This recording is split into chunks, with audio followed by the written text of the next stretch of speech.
Soy el gran maestro Fernando Peralta.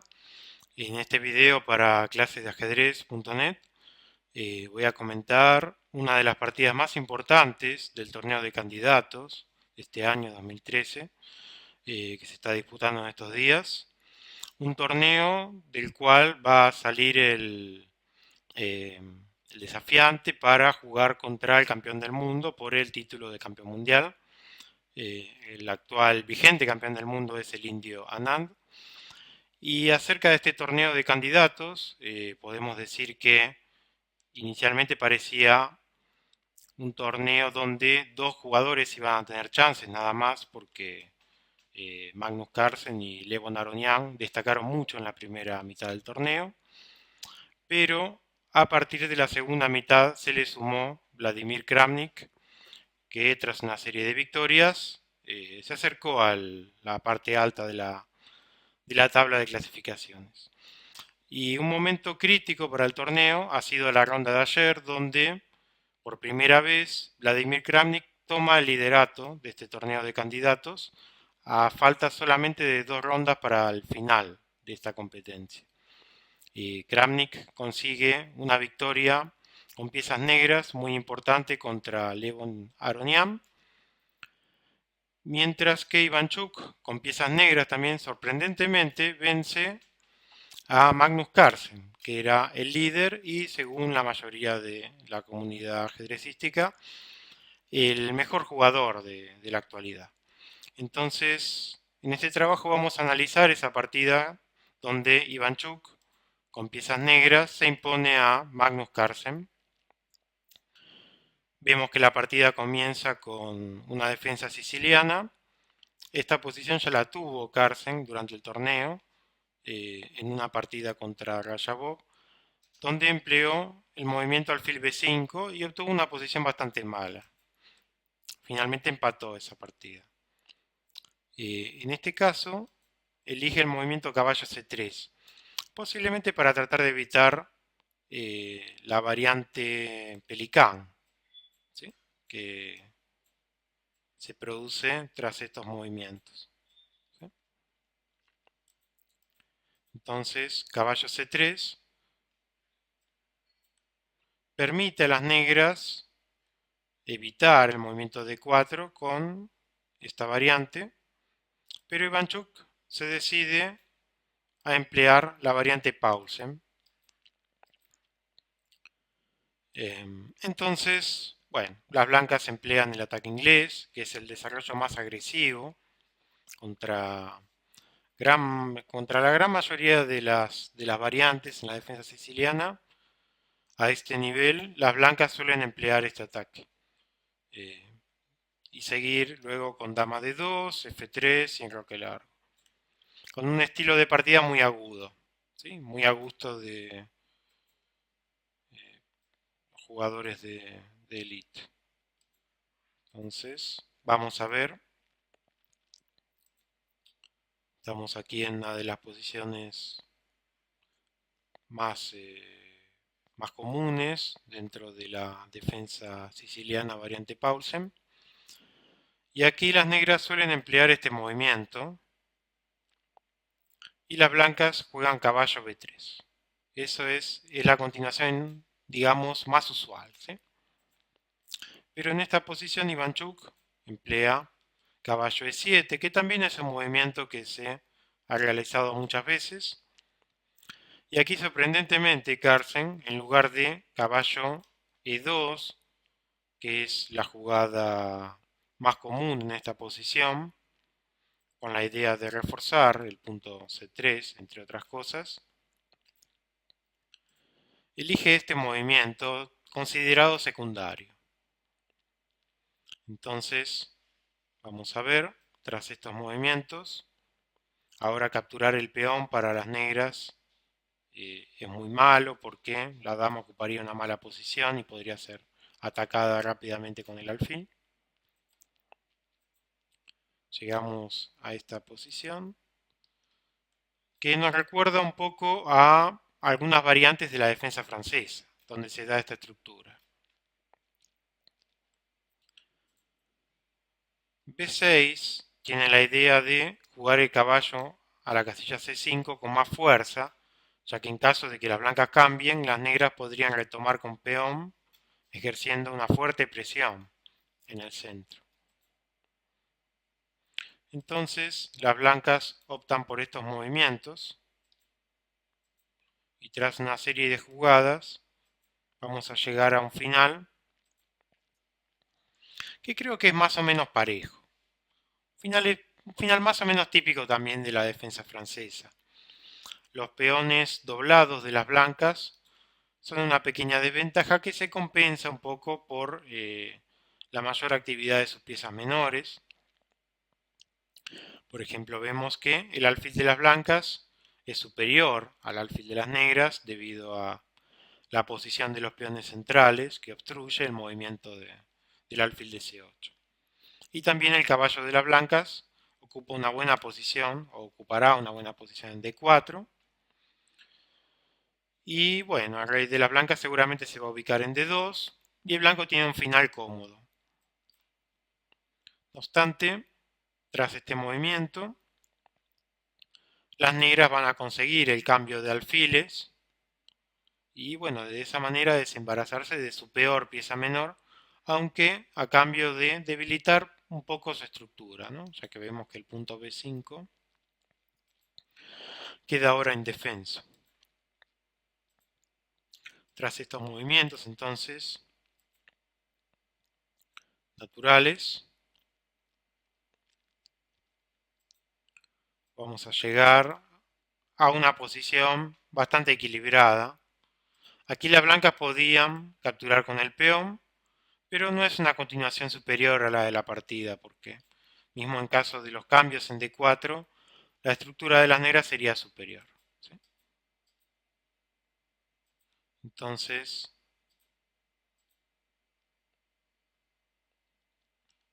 quizás en este punto tenemos una de las posiciones críticas de la partida. La posición está equilibrada y las blancas tienen varias continuaciones como para continuar. Por ejemplo, una opción sería torre B2 para doblar las torres en la columna abierta. Posiblemente esta sea la primer jugada no del todo buena de Carlsen en la partida. Es una jugada muy ambiciosa, intenta llevar el caballo al punto D6, pero permite a las negras iniciar un contrajuego muy fuerte, con lo cual comienzan a tener una posición preferible. Este movimiento es muy fuerte porque ahora en caso de que las blancas acepten el cambio, las negras se quedarían con una gran supremacía en el centro del tablero. Entonces, tras G3, vemos que las negras consiguen una posición muy activa para su torre de G8, que en cualquier momento puede invadir la posición de las blancas a través de esta columna G que se puede abrir, ¿no? Entonces, en lugar de esperar, Carlsen decide realizar acciones concretas y tratar de abrir la posición para quizás, si se consigue abrir la columna central, se pueda atacar la posición del rey de las negras. Pero tras caballo E7, las negras están bien preparadas para retomar en D5 con el caballo, cubrir la columna D y además amenazar el peón de F4. Ahora se van a dar algunas simplificaciones. Vemos que Carlsen va a buscar el contraataque con caballo D6 y captura el peón de F7, pero la posición que queda es todavía algo preferible para las negras, porque el peón de E5 es un poco más débil que el peón de E6 y además las negras tienen mejor estructura en el flanco de dama. No obstante, queda muy poco material sobre el tablero y las blancas con un juego preciso no deberían perder la partida. Ivanchuk juega la siguiente fase de la partida en un gran nivel y consigue el máximo que le puede dar su posición. Vamos a ver aquí, con el ataque al caballo y al peón de las blancas, Carlsen hábilmente evita la captura del peón debido al jaque en D7. Entonces las negras aprovechan para activar su torre. Y aquí vemos este movimiento que no solo defiende el peón de E5, sino que además amenaza la ganancia del caballo con el jaque en E4. Entonces Ivanchuk activa la torre y además defiende la pieza que estaba en el aire, ¿no? Bueno, ahora se repitieron algunas jugadas, lo que permite a Ivanchuk llegar al control de tiempo de la jugada 40 y sumar más tiempo para poder conducir este difícil final.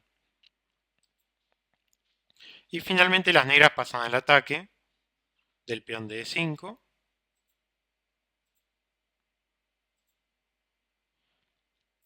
Y torre F5 nuevamente, atacando el peón. Vemos que las negras ahora no quieren cambiar el peón de E5 por el peón de E6 porque consideran que el peón de E5 de las blancas es más débil.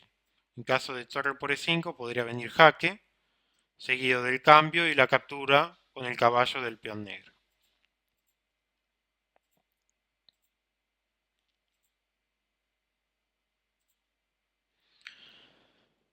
Y en este momento blanco no podía capturar el peón de E6 debido a que tras rey D5 tenemos una doble amenaza sobre las dos piezas de las blancas. Entonces torre H4 a su vez es una doble amenaza sobre los peones de las negras, pero tras rey D6 las negras consiguen defender a ambos peones porque en caso de torre por H6 no seguiría, como puede parecer a primera vista, caballo C4, debido a rey C3 con ataque del caballo, sino caballo F7, amenazando el caballo de las blancas con jaque y la torre de las blancas también. Entonces, Carlsen acepta perder un peón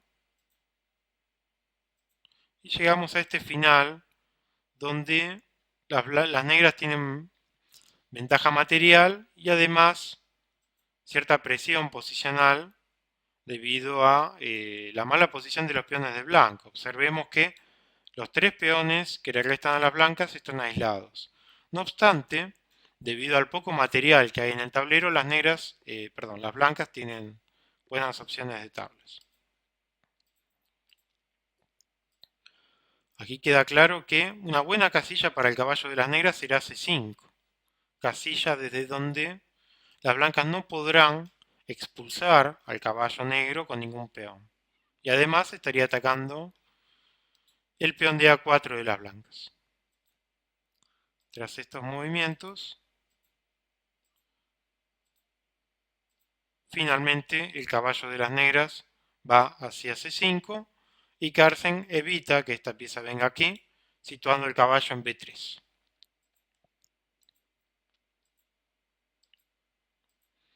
Entonces pasamos a un final de torres, donde las negras tienen muy buenas opciones de conseguir la victoria.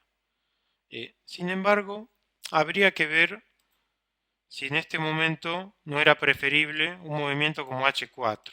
Quizás podría ser una mejora para las negras, ya que como veremos más adelante, las blancas consiguen una opción para hacer tablas. Luego tendrán una opción para conseguir el empate. Tras H4, en caso de capturar el peón, tendríamos esta opción donde las negras recuperarían inmediatamente el peón y tendrían una posición, me parece que ganadora. Tras E5, Carlsen encuentra un recurso muy importante que es buscar activar su torre y buscar contrajuegos sobre los peones de las negras. Aquí vemos cómo intenta invadir la posición a través de la columna G y ahora vuelve al ataque sobre la columna D. Siempre buscando amenazar uno de los peones indefensos de las negras, que es el peón de B6. Entonces, ahora se producen unas simplificaciones.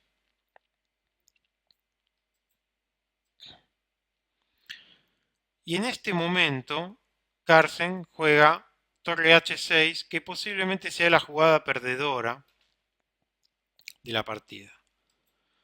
En este momento, Blanco podía alcanzar una posición teórica de tablas con el movimiento C6. La clave de la defensa es tratar de capturar el peón de E5 de las negras, que es el peón más importante. En este caso, el rey de las negras debería tratar de frenar el peón pasado de las blancas, pero posiblemente la jugada que omitió es torre B5, que es una jugada muy fuerte, ya que no solo está mirando el peón de E5, sino que está preparando torre C5, tras lo cual el peón de blanco podría coronar directamente, podrían ganar las blancas. Entonces las negras deberían ir a atacar este peón, entonces podría seguir este movimiento. Como vemos, no se puede capturar la torre ya que el blanco llegaría a dama. Y a su vez estaría amenazando el peón de H4. ¿Sí?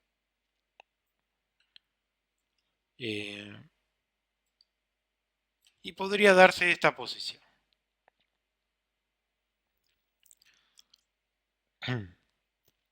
Y aquí las blancas tienen una posición teórica de tablas a la cual pueden llegar de varias maneras.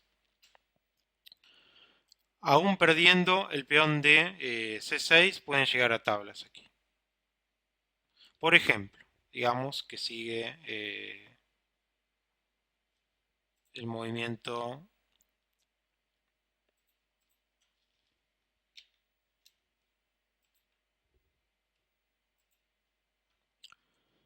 rey B3. Entonces, nuevamente, las negras no pueden capturar la torre ya que el blanco podría coronar el peón. En tal caso, las negras deberían jugar torre A1. Y tras estas jugadas, se podría llegar a una posición teórica de tablas. Incluso si las blancas pierden el peón de C6, podrían llegar a tablas. Por ejemplo, tras, digamos, H3,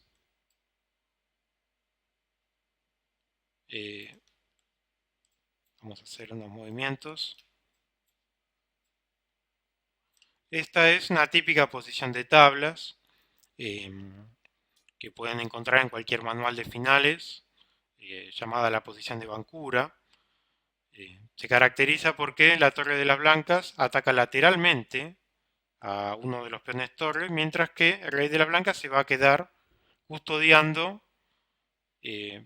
la posición del otro peón. Aquí la jugada sería rey A2. Si el rey de las negras se acerca al peón H, las blancas se defienden con jaques laterales. Y si el peón avanza a séptima línea, la torre de las blancas se juega por detrás del peón, no por el costado, debido naturalmente a jaque, ¿no? Pero este tipo de posiciones son siempre tablas, a pesar de los dos peones de menos, y por supuesto ambos jugadores conocen estas posiciones teóricas. Posiblemente debido al poco tiempo que tenía para pensar, Carlsen elige el movimiento torre H6 y ahora Ivanchuk aprovecha su chance con esta gran jugada que permite mantener el peón de E5, que es el peón ganador, el peón que le va a dar la victoria. Y ahora, si las blancas capturan el peón de H5, perderán rápidamente el peón de C5 y se llegará a una posición teórica ganadora. Torre D4, otra buena jugada, muy precisa, y las blancas están perdidas. En este tipo de finales con dos peones de más, la victoria no es tan sencilla. Para conseguirla generalmente hay que sacrificar en algún momento uno de los dos peones y tratar de conseguir una posición teórica ganadora con el peón restante. Vamos a ver cómo Ivanchuk consigue eso. En principio, buscando apoyar el peón H desde atrás, que es la mejor ubicación para la torre generalmente, para apoyar sus peones. Entonces, ahora el rey de las negras se dirige a la casilla F5 y poco a poco puede avanzar el peón H por medio de Zugzwang,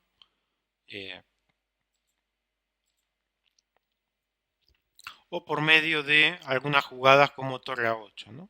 Aquí vemos rey E3 de parte de Ivanchuk, de Carlsen, perdón. Podría jugar algo así también, pero las negras podrían activar su torre en este momento gracias a los jaques en la cuarta horizontal. También es un truco típico esta posición de ahogado, pero naturalmente las negras no están obligadas a jugar el peón a H3 y jugarían nuevamente torre A8. Y poco a poco irían avanzando sus peones y conseguirían la victoria. Vamos a ver. Carlsen elige este dispositivo de defensa, pero Ivanchuk ahora pasa a apoyar su peón principal, que es el peón central, con la torre por detrás. Y ahora con estos movimientos del peón H consigue alejar al rey de las blancas.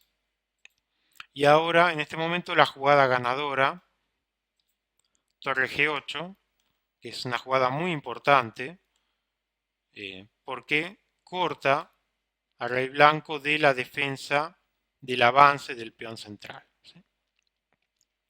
En este tipo de posiciones, las blancas no pueden evitar que el rey y el peón avancen, con lo cual las negras conseguirán la conocidísima posición de Lucenas y una victoria trivial. La única defensa que las blancas pueden intentar en este tipo de posiciones es el ataque llamado ataque frontal, que es dar jaques. Y ahora dicha defensa consiste en este jaque en la casilla E1. Entonces, si el negro está forzado a retroceder para defender su peón, las blancas tienen algunos recursos defensivos. No obstante, en la presente posición, Magnus Carlsen abandonó debido a que no posee esta defensa, ya que si torre E1, las negras podrían jugar directamente rey F2 y la captura del peón no es posible debido al mate en la columna H. Por lo tanto, en este momento, las blancas abandonaron la partida. De esta manera también abandona el liderato en el torneo, que ahora tiene Kramnik, a falta de solamente 2 partidas para terminar este torneo de candidatos. Terminamos así este trabajo. Mi nombre es Fernando Peralta para clasesdeajedrez.net. Espero que les haya gustado y hasta el próximo video.